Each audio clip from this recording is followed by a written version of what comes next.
Hello friends, welcome back to my channel Bhavapuri Kitchen. ఇవాళ video వచ్చేసి ఒక మంచి స్వీట్ రెసిపీ అండి. మీ అందరితో ఒక మంచి స్వీట్ రెసిపీని షేర్ చేద్దామని వచ్చేసాను. మరి వీడియోలో మీరు అందరికీ ఫస్ట్ బ్రెడ్ కనిపిస్తుంది కదా, మరి బ్రెడ్తో మనం ఈరోజు చేయబోయే రెసిపీ ఏంటంటే బ్రెడ్ హల్వా. అది కూడా చాలా పెద్ద క్వాంటిటీలో చేస్తున్నామండి. 30 మెంబర్స్ కోసం మనం బ్రెడ్ హల్వా చేస్తున్నాము. సో 2 ప్యాకెట్స్ బ్రెడ్స్ తెచ్చేసుకున్నాము. ఒక్కొక్క ప్యాకెట్లో మనకి 16 బ్రెడ్ స్లైసెస్ ఉన్నాయి. అండ్ పైన ఉన్న బ్రెడ్స్ ఉంది చూడండి, స్టార్టింగ్లో మనం తీయగానే పైన ఒక బ్రెడ్ ఉంటుందా, అది చాలా బేక్ అయి ఉంటుంది. సో అలా బేక్ అయిన బ్రెడ్ మనం యూస్ చేయము బ్రెడ్ హల్వాలో. అది తీసేస్తే ఒక్కొక్క బ్రెడ్ ప్యాకెట్లో మనకి 15 బ్రెడ్స్ ఉంటాయి. సో టోటల్ 30 బ్రెడ్స్ అనమాట. మరి ఇవాళ మనం 30 బ్రెడ్స్తో 30 మెంబర్స్కి బ్రెడ్ హల్వా చేస్తున్నాము. సో ఒక 4 బ్రెడ్స్ లాగా తీసేసుకొని ఫస్ట్ వాటి 4 సైడ్స్ మొత్తం కట్ చేసుకోవాలి. అవి ఎక్కువ బేక్ అయి ఉంటుంది. ఎక్కువ బేక్ అయిన బ్రెడ్ పీసెస్ అనేవి బ్రెడ్ హల్వాలో అంత టేస్ట్ ఉండవు. సో అందుకే అవి తీసేసుకొని 4 సైడ్స్ కట్ చేసేసుకొని ఆ తర్వాత ఇలా మధ్యలోకి కట్ చేయాలి. ఒక్కొక్క బ్రెడ్ స్లైస్లో మనకి 4 పీసెస్ వచ్చేలాగా కట్ చేసుకోవాలి. ఇలా చిన్న చిన్న స్క్వేర్స్ మీకు వీడియోలో కనిపిస్తుంది కదా, అలాగే కట్ చేసేసుకొని ఒక ప్లేట్లోకి అయితే తీసి పెట్టేసుకుందాము. మరి ఇవాళ మనం చేయబోయే బ్రెడ్ హల్వా అయితే ముస్లిం వెడ్డింగ్ స్టైల్ అండి. సో ఎక్కువగా మనం ముస్లిం పెళ్ళిళ్ళకి వెళ్తే అక్కడ వాళ్ళు స్వీట్గా మనకి బ్రెడ్ హల్వా పెడతారు, లేకపోతే కుర్బానీకా మీఠా పెడతారు, లేకపోతే కద్దూకా ఖీర్, ఆప్రికాట్ డిలైట్, ఇలా మనం ఆంధ్ర సైడ్ అయినా కానీ లేకపోతే హైదరాబాదీ పెళ్ళిళ్ళు అయినా కానీ ఎక్కువగా మనకు అనిపించే స్వీట్ అయితే ఇదే. సో ముస్లిమ్స్ పెళ్ళిళ్ళలో మనం తినే ఆ బ్రెడ్ హల్వా ఎలా ఉంటుందో సేమ్ ఎగ్జాక్ట్ అదే టేస్ట్ వచ్చేటట్టు మనం ఇక్కడ ఇంట్లో చేసుకోవచ్చు. ఆ సైడ్స్ ఏవైతే కట్ చేశారో అవి పడేయకండి. మీకు ఎర్లీ మార్నింగ్ టీ తాగే అలవాటు ఉన్నా, లేకపోతే స్నాక్స్ టైంలో టీ తాగే అలవాటైనా, పాలు తాగే అలవాటు ఉంటే దాంట్లో ముంచుకొని తినండి, చాలా టేస్టీగా ఉంటుంది. సో బ్రెడ్స్ అయితే మనం అన్నీ కట్ చేసుకొని ఒక బౌల్లో పెట్టేసుకున్నాం కదా ప్లేట్లో. సో ఇప్పుడు మనం ఫస్ట్గా ఏం చేస్తామంటే పెద్ద ప్యాన్ తీసేసుకొని దాంట్లో ఒక 1/2 లీటర్ లేకపోతే 1/2 కేజీ ఘీ యాడ్ చేసేసుకుందాము. ఘీ కాస్త వేడైన తర్వాత మనం ఫస్ట్ డ్రై ఫ్రూట్స్ని ఫ్రై చేసుకుందాము. ఇక్కడ డ్రై ఫ్రూట్స్లో నేనైతే జీడిపప్పు మరియు కిస్మిస్ యాడ్ చేసుకుంటున్నాను. మీకు కావాలంటే పుచ్చకాయ గింజల్ని కూడా యాడ్ చేసుకోండి, అది కూడా చాలా బాగుంటుంది.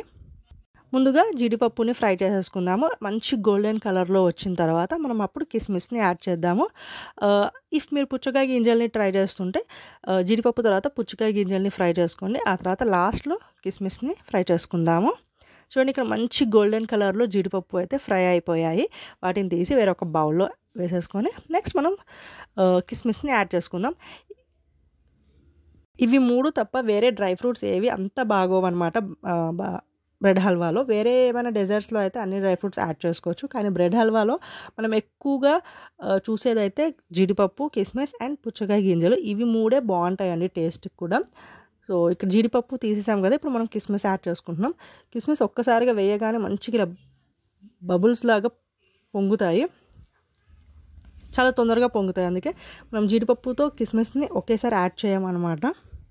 ఇలా వేసిన 2 మినిట్స్కి చూడండి బబుల్స్ లాగా బాగా పొంగుతున్నాయి కిస్మిస్ని కూడా బాగా ఫ్రై చేసిన తర్వాత సేమ్ బౌల్లోకి యాడ్ చేసుకోవచ్చు.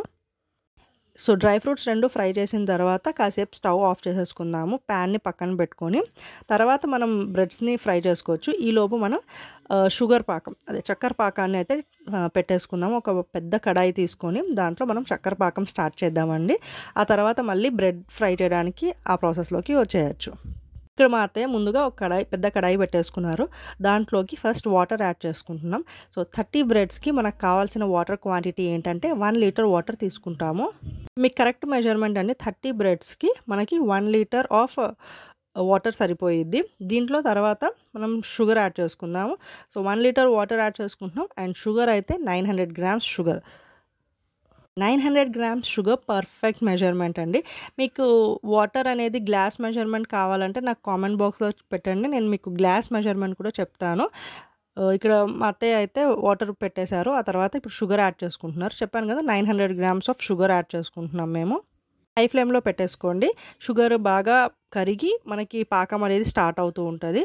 మీరు ఎప్పుడు బ్రెడ్ హల్వా చేసేటప్పుడు మనకు కావాల్సింది ఏంటంటే లేత పాకం మరియు తీగ పాకం మధ్యలో ఉండాలి. ఆ కరెక్ట్ కన్సిస్టెన్సీ రాగానే మీరు స్టవ్ ఆఫ్ చేసేసుకోండి. సో అందుకే పక్క ఒక కన్ను మనం చక్కెర పాకం మీద పెట్టాలి. మనం కొంచెం వేరే పనిలోకి వెళ్ళిపోయామనుకోండి, అది ఒక్కసారిగా తీగ పాకం వరకు వెళ్ళిపోయిందనుకోండి అంత టేస్ట్ ఉండదనమాట. సో బ్రెడ్ హల్వాకి మనకు కావాల్సింది ఏంటంటే లేత పాకం మరియు తీగ పాకం మధ్యలో ఉన్నప్పుడు కన్సిస్టెన్సీ కరెక్ట్గా సరిపోయిద్ది. సో దాన్ని అక్కడ పక్కన పెట్టి అది కరుగుతూ ఉంటుంది కదా చక్కెర, ఆ లోపు మనం ఇక్కడ బ్రెడ్స్ని ఫ్రై చేసేసుకోవచ్చు. మరి అత్తయ్య ఇక్కడ ఒక్కొక్క బ్రెడ్ పీసెస్ని యాడ్ చేసుకుంటూ ఫ్రై చేస్తున్నారు. మంచి గోల్డెన్ కలర్ వచ్చే వరకు ఫ్రై చేయండి.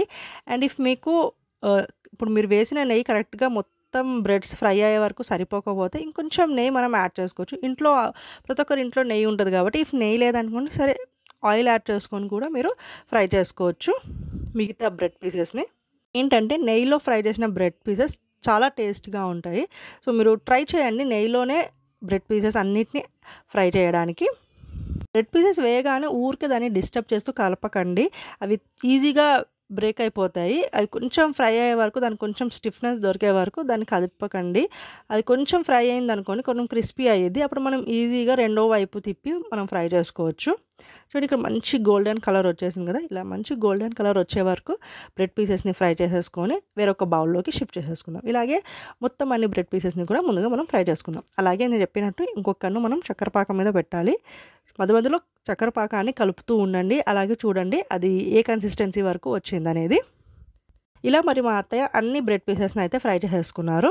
మంచి గోల్డెన్ కలర్ అండ్ క్రిస్పీగా, దాన్ని మనం పైన రుద్దుతుంటే మంచి సౌండ్ రావాలి కరకరం అంటూ, అలా ఫ్రై చేసుకోవాలి. అండ్ బ్రెడ్ హల్వా అనేది ప్రతి ఒక్కరికి చాలా ఇష్టం ఉంటుంది, చాలా ఈజీగా కూడా చేసుకోవచ్చు. అండ్ నేను ఆల్రెడీ చెప్పినట్టే మా ఇంట్లో మేము చేసే స్టైల్ ఆఫ్ వంటలు అనమాట. సో అందుకే మా స్టైల్ ఆఫ్ వంటలు చాలా వరకు ఈజీగా సింపుల్గా అండ్ ఇంట్లో ఉండే ఇంగ్రీడియంట్స్తోనే చేస్తాం, అది కూడా టేస్టీగా చేస్తామండి. బ్రెడ్ పీసెస్ అయితే ఫ్రై అయిపోయినాయి కదా, వాటన్నిటిని ఒక పెద్ద బౌల్లోకి అయితే తీసేసుకున్నాము. ఇక్కడ చక్కెర పాకం మీద మొత్తం కాన్సన్ట్రేషన్ చక్కెర పాకం మీద పెట్టేయచ్చు. ఇప్పుడు నేను చెప్పాను కదా ఇది ముస్లిం వెడ్డింగ్ స్టైల్ బ్రెడ్ హల్వా అని చెప్పి, అందుకే మనం ఇలా చిన్న చిన్న పీసెస్గా కట్ చేసాము. లేదు మీరు నార్మల్గా కొంతమంది ఏం చేస్తారంటే మొత్తం బ్రెడ్ని ఒకేసారి ఫ్రై చేస్తారు, కట్ చేయకుండా ఒకేసారి అలాగే పెట్టి ఫ్రై చేస్తారు. ఆ తర్వాత ఏం చేస్తారంటే చక్కెర పాకంలో వేసేసి దాన్ని బాగా కలిపేస్తారు, ముద్దగా ఫామ్ అయ్యేలాగా హల్వాలాగా. కానీ ముస్లిం వెడ్డింగ్ స్టైల్లో బ్రెడ్ హల్వా ఎలా ఉంటుందంటే పీసెస్ మనకు కనిపిస్తూ ఉంటాయి, అలా ఉంటేనే బాగుంటుంది. ఆ హల్వాలా చేయడం కంటే కూడా అలా పీసెస్గా కనిపిస్తుంటే చాలా బాగుంటుంది. ఇక్కడ చూడండి చక్కెర పాకం ఆల్మోస్ట్ అయిపోయింది, కన్సిస్టెన్సీ వచ్చేసింది. తీగ పాకం ఇంకా కరెక్ట్గా తీగ అనేది ఫామ్ అవ్వట్లేదు. సో ఇప్పుడు పర్ఫెక్ట్ కన్సిస్టెన్సీలో ఉన్నట్టు. అప్పుడు మనం బ్రెడ్ పీసెస్ని దాంట్లో యాడ్ చేసుకుందాము. బ్రెడ్ పీసెస్ని యాడ్ చేసుకున్న తర్వాత మీరు ఊరికే కదుపుతూ ఉండకండి. ఊరికే కలుపుతూ ఉంటే ఏమైందంటే బ్రెడ్ అనేది మొత్తం చక్కెర పాకాన్ని పీల్చేసి అది మెత్తగా అయిపోతాయి కదా, అప్పుడు అవి విరగడం స్టార్ట్ అయిపోతాయి. అలా విరిగిందనుకోండి అది మొత్తం నేను ముందు చెప్పినట్టు హల్వా లాగా అయిపోయింది, అలా అస్సలు బాగోదు.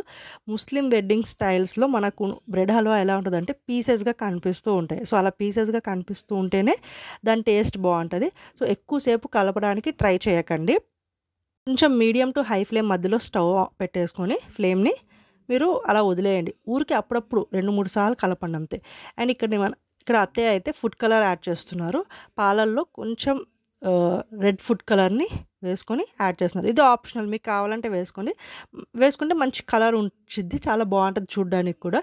లేదంటే మీరు హ్యాపీగా స్కిప్ చేసేయచ్చు ఫుడ్ కలర్ అనేది. కలర్ యాడ్ చేసిన తర్వాత కూడా కాసేపు ఒక్కసారి మిక్స్ చేయండి. మీరు చూడొచ్చు మా అత్తయ్య ఊరికే దాన్ని కలపట్లేదు. ఆ తర్వాత ఒక చిన్న టీ గ్లాస్ అంతా మిల్క్ని కూడా యాడ్ చేసుకుందాం, పాలని.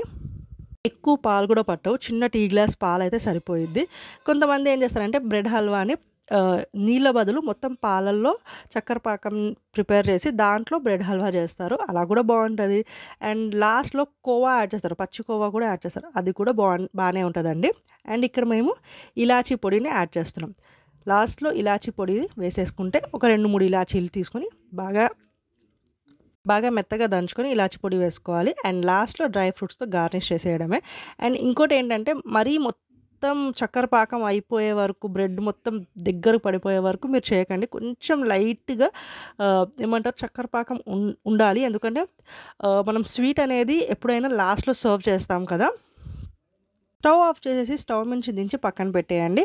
ఎందుకంటే 10-15 మినిట్స్లో చల్లారిన తర్వాత అది బాగా బిగుసుకుంటుంది.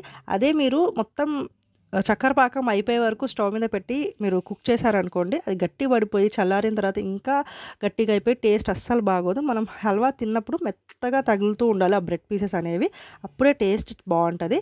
సో ఈ కన్సిస్టెన్సీలో ఉన్నప్పుడే మీరు స్టవ్ ఆఫ్ చేసేసుకోండి. అంతేనండి, ఇవాల్టి వీడియో అయిపోయింది. మరి మీ అందరికీ ఎక్కువ క్వాంటిటీలో సింపుల్గా టేస్టీగా బ్రెడ్ హల్వా ఎలా చేసుకోవాలో చూపించేశాను కదా. మరి లాస్ట్లో ఎప్పుడు చెప్పినట్టే please like, share, comment and subscribe to my channel. మరొక మంచి వీడియోతో మళ్ళీ వచ్చేస్తాను. అప్పటి వరకు టాటా, బాయ్.